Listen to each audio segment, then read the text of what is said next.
Okay, Ryan, things to know before you go buying a house. Radon. I think everybody's heard of radon. Yeah. Now, I could begin with EPA is quite sure that everybody hasn't heard of radon, and so a few years ago they actually conducted a study where they wanted the scientists to increase the perceived risk associated with radon, but It scared the daylights out of everybody. yeah, I think we're all already scared. So talk to me about radon. Well, radon is a natural occurring substance. It's from deteriorating marble and granite and different types of rock in the ground that your home is built upon. And it comes into the home through the cracks in the pad, because that's what cement does, is crack. Yeah, concrete. Yeah, I've never seen any concrete that cracks. What? Yeah. Yeah, that's what I tell people almost every day is if it's concrete, it will crack. Yes. Concrete guy told me that once. He says there's two kinds of concrete, the kind that has cracked and the kind that's going to crack. Yep. So bottom line with radon is it comes in through the cracks, Yeah. and now you got radon in your house. Right, and it attaches, this gas attaches itself to dust particles, and you breathe it in, and you get it in your lungs, and presumably that's where you get cancer from this type of Yeah. radiation. Yeah. Something that I used to be in the radiation engineering business before I got into doing home inspections. I found out some things that, I was actually that guy that would do the study. My employer was asked, for example, radiation engineering consultant. EPA would go to my employer and say, do a study on the risks associated with this scenario. One of mine was Louisiana, and they were pumping oil from the ground. With the oil comes salt water, and with the salt water comes a certain amount of radioactivity. So then what I was asked to do was to identify what to do with this radioactive salt water. Okay. And you can't put it in the sea because that's polluting the ocean. And you can't put it down where it came from because that's polluting the groundwater. Okay, keep going. This makes about as much sense to you as it did to me. So the required solution was called land application, which means you put it right on the surface of the land. And then the study was, okay, let's assume that Joe Farmer is farming right on top of this radioactive soil. And what's he growing? Well, he's growing cabbages, because cabbages are the one thing that most soaks up the radioactivity. And now now we're assuming that Joe Farmer eats 2 cabbages for each meal per day. Yeah. And he never goes potty. And now what's the risk to Joe Farmer? His bladder exploding. He'd probably wish he could die. So then I returned a number to EPA that says, okay, here's the risk to Joe Farmer, so that we can know the risks associated with land application. Okay. Similar logic was done with radon. Yes. And without getting into that much detail on radon, the consultant study said that if you're in the affected area for 19 hours per day, Okay. this affected area is always going to be the basement. Yes. And you're there for 72 years. 19 hours a day, 72 years. Yes. Okay. Then your risk of dying from radon is about the same as your risk of drowning. When I am teaching realtors about this, I go, okay, how many of you guys have boats? You get a handful of hands. Yeah. And I go, okay, are you willing to admit that if you've got a boat, your risk of drowning increases? You go, yeah. Well, I'll charge you $1,500 to take that risk away. I'll come take your boat and send you an invoice for $1,500. How many of you are willing to do that? And I didn't get a single volunteer. Oh, well, jeez. I don't know why not. I mean, that's deadly, right?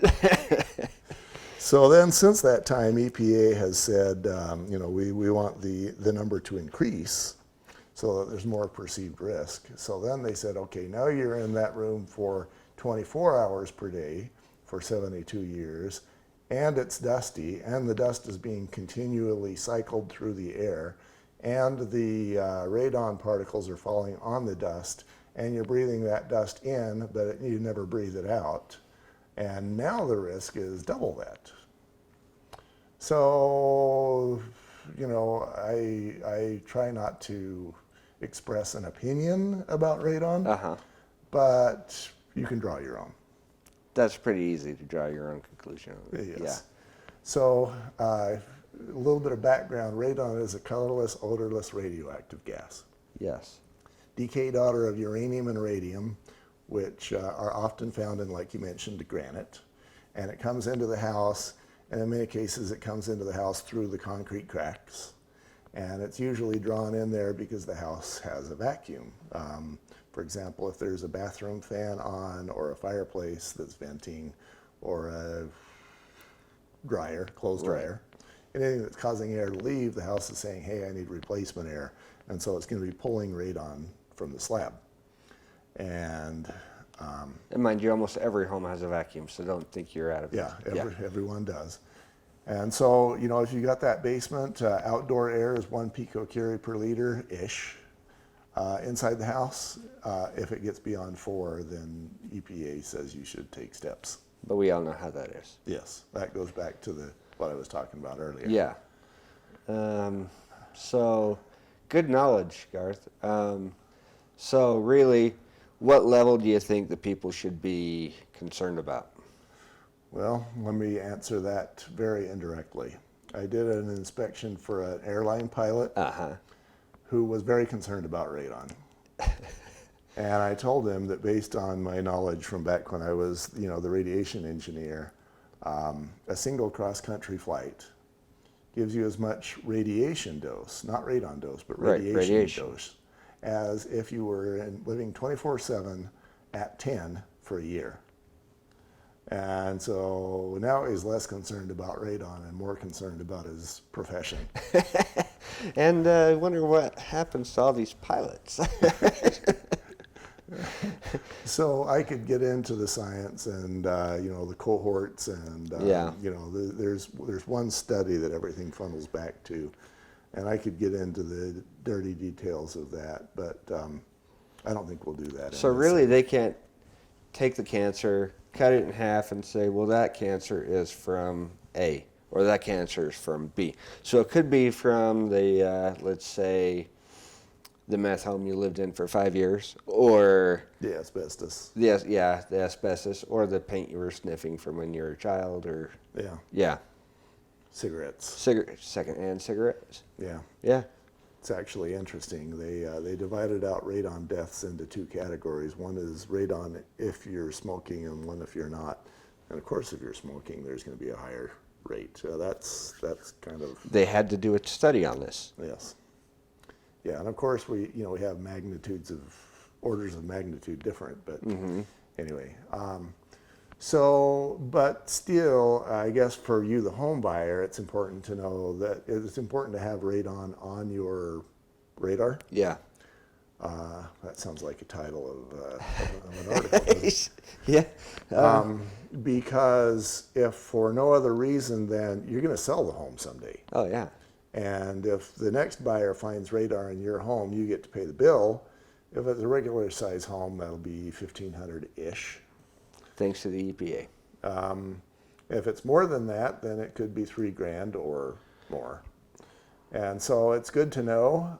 You can go to radon.com, get testing equipment. There's stuff you can do on Amazon. It's good to know, but there's higher priorities generally. If you get like a 4.1 reading and somebody's screaming, we need to remediate this now, $1,000, $1,500, $2,000.